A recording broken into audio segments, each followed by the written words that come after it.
Halo guys, assalamualaikum warahmatullahi wabarakatuh. Alhamdulillah wa kafa. Wassalatu wassalamu ala rasulillah wa ala alihi wa ashabi ahli tuqa wal wafa.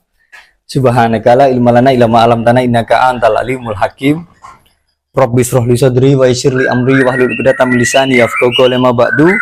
Teman-teman kicau mania dimanapun anda berada, dari Sabang sampai Merauke, ketemu lagi bersama saya Bang Kinara, kali ini di channel Kinara Filsafat Kicau. Myself wondering what did happen to the last 10. I ran away with my life, fast forward, never turn back again. It's kind of funny that the more we pass time, the more we need to set the rewind. And 19 was the year I had to leave you, but now I'm seeing all the signs. Untuk video kali ini saya mau angkat topik kaitannya dengan pertanyaan teman kita ini ya, mengenai burung cucak hijau. Intinya gini teman-teman ya, saya nggak bawa HP1-nya, jadi nggak bisa baca intinya saja ya. Sampai bisa bantu baca ya. Intinya gini, cucak hijau itu burung kagetan ya. Getap kaget, kalau langsung diambil, itu real apa mitos? Mudah mati, cepat mati. Karena termasuk burung kagetan seperti itu gimana penjabarannya? Versi saya lah seperti itu. Intinya begitu teman-teman ya, cucak hijau kagetan kalau langsung diambil. Misalkan pas dikerodong enak-enak diambil gitu ya, diambil, getap, kaget, mangap-mangap terus mati. Pernah nggak saya ngalami seperti itu? Gini, saya mau coba bercerita sedikit ya tentang awal mula sebelum kunyit madu. Hal itu terjadi sebelum kunyit madu. Kalau kunyit madu itu ya bisa jadi ya, cak hijau gelabakan terus akhirnya mangap-mangap terus mati di bawah waktu itu ya, bisa jadi. Cuman tidak memastikan, cuma sedikit mengaitkan. Karena ya logikanya masuk akal gitu loh. Cuma gini teman-teman, karena siklusnya di sini saya itu dagang ya, dagang jualan, jadi cucak hijau itu keluar masuk di sini dengan karakter yang serba baru. Kalau misalkan cucak hijau itu sudah terbiasa, contoh ya teman-teman ya gini, misalkan sampean memang ngerawat cucak hijau itu dari trotolan atau dari kuningan, merawat cucak hijau dari kuningan. Cucak hijau itu sudah terbiasa. Ini kan hijau tuh, Rek. Ini cucak hijau ya. Lah, roh ya. Ini cucak hijau. Misalkan cucak hijau ini sudah terbiasa dengan perlakuan kasar. Ambil langsung ambil. Mulai dari sejak dia dari kuningan. Kita ngerawat dari kuningan. Atau mungkin kita rawatan di kita memang sudah lama banget lah wis. Intinya lama banget, entah tahunan, 2 tahun, 3 tahun, kita memang sudah terbiasa ambil syukur, ambil cantolnya, ya mungkin burung akan terbiasa saja gitu loh. Mungkin bisa jadi akan biasa-biasa saja, karena segala sesuatu kalau sudah biasa dilakukan maka dia sudah akan terbiasa saja, biasa-biasa wae ngono lho bro, intinya gitu. Lek cara wong Jawa, wong tresno jalaran saka kulino ngono lho bro. Karena sudah terbiasa jadi ya biasa aja dia gitu. Terus gini, karena siklus saya itu cucak hijau itu keluar masuk, yang namanya keluar masuk berarti kan dia karakter cucak hijau yang baru. Dia itu tipe cucak hijau yang seperti apa, karakternya bagaimana, keterbiasaannya dia kemarin seperti apa kan tentu beda dengan kita. Karena orang merawat punya cara yang berbeda-beda. Nah, misalkan kita baru beli burung cucak hijau, baru beli. Ya memang waktu itu saya pernah hampir mati cucak hijau ya. Tapi kan siklus cucak hijaunya keluar masuk bro ya, keluar masuk. Mungkin cucak hijau itu tidak terbiasa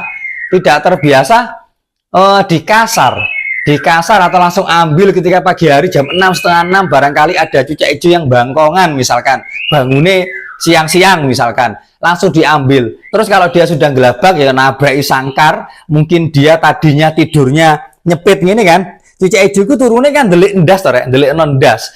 Nah, delik non das itu biasanya kalau dia kaget, siapa tahu bulunya katut, kecabut, bulu halus, terus dimakan, ditelan atau gimana ya, yang namanya orang kaget panik ya, jenenge makhluk kaget panik ya otomatis ya siapa tahu ketelan, terus akhirnya nanti begini begitu ya, siapa tahu kan, kita juga nggak tahu lagi. Terus gelabakan, menyakiti hatinya, menyakiti tubuhnya kok, menyakiti tubuhnya, jatuh, gelabakan, pangkringan, diantem nih dodone, sangkar babak, akhirnya dia sakit, ya kan bisa jadi seperti itu. Makanya salah satu alasan kenapa saya kalau ngambil burung saya, salah satu alasan, sampean kan sering dong ngikutin live saya, atau mungkin ada video yang dimana saya kalau ngambil burung itu selalu gini. Assalamualaikum.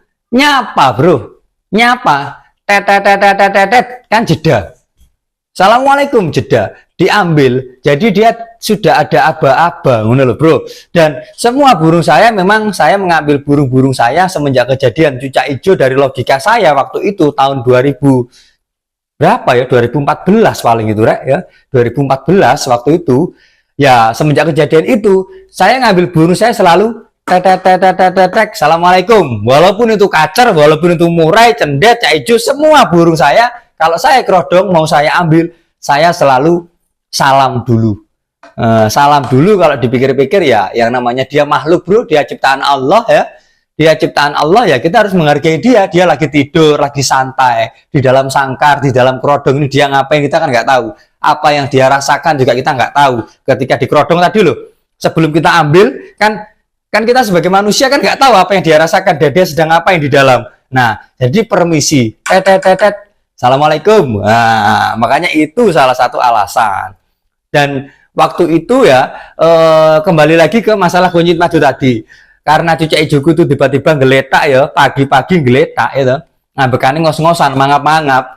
Masalah kunyit madu sama bisa cocokkan. Waktu itu memang kalau logikanya sih memang sebelum itu saya itu kalau ngambil ya langsungan, bro, nggak pernah permisi, langsung tak ambil kayak gitu wes. Dan terjadi di saya cucak hijau geletak geblak itu ya 2 kali ya. Yang pertama 1 kali, 2 kali kalau tak pikir-pikir apa ya permisi sih ya, aku gitu. Akhirnya tak pikir-pikir ya wes lah. Semenjak itu aku kalau ngambil burung tak gitu dulu. Kalau masalah itu real atau mitos, ya saya rasa kembali lagi ya, bro, ya, seperti yang tadi saya sampaikan. Gini, segala sesuatu itu kalau memang sudah terbiasa dilakukan, ya itu akan biasa-biasa aja. Cuman karena tak pikir-pikir, yang namanya gini, salah satu alasan yang menguatkan kenapa saya selalu mengetuk dulu. Assalamualaikum. Kenapa? Karena saya menghargai burung binatang ciptaan Allah ya.